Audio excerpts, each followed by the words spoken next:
Ruby, my dear. January 29, 2010 by John Nosey.ed.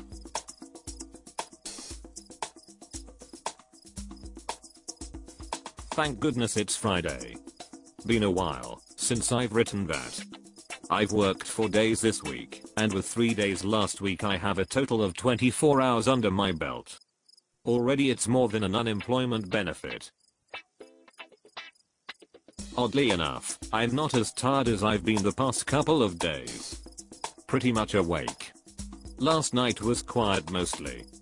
Bill was off to see a rock and roll guitarist friend of his friend Tom at the bitter end. I was asked to go, but it was at 10:30 and I didn't want to go.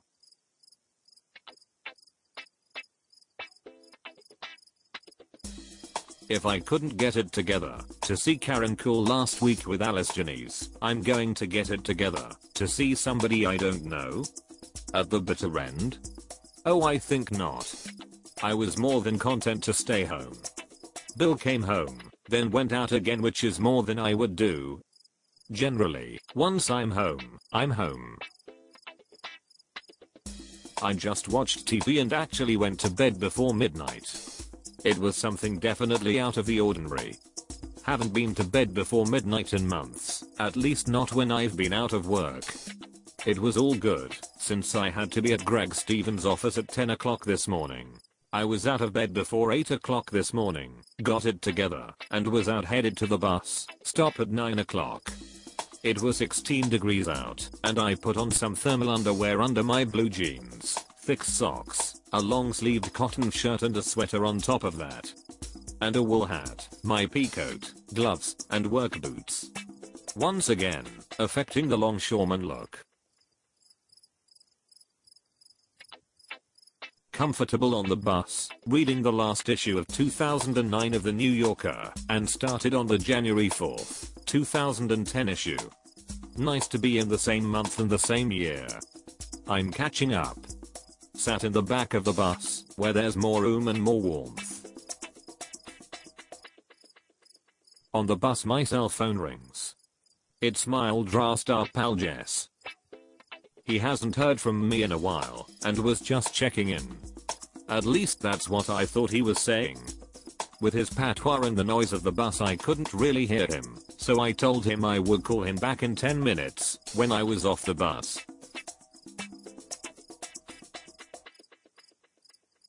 When a Rasta calls so early in the morning, I felt he couldn't have good news. I thought, someone must have died.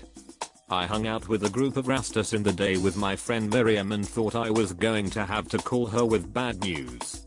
When I got off the bus I got back to Jess, who like I initially heard, was just checking in. No bad news. He was wondering how I was doing.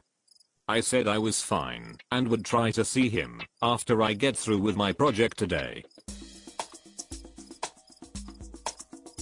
I hustled through Grand Central Station, using it as a shortcut to get in from the cold. As I walked up 3rd Avenue, my phone rings. It's 10:05, and it's Greg Stevens wondering where I am. I was a block away, and was in his office in 5 minutes.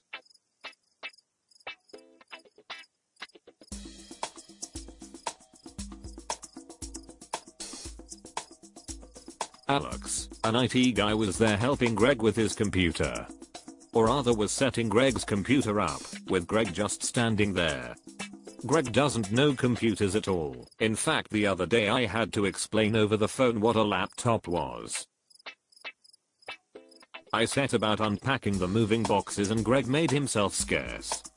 After an hour or so, Greg was en route to the Hamptons and Alex was done doing as much as he could. He'll do more next week when the Los Angeles branch of Greg's company is in, after being out this week.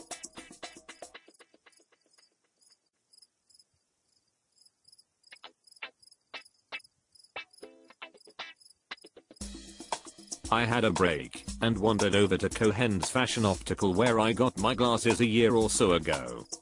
A few months ago, my glasses fell apart.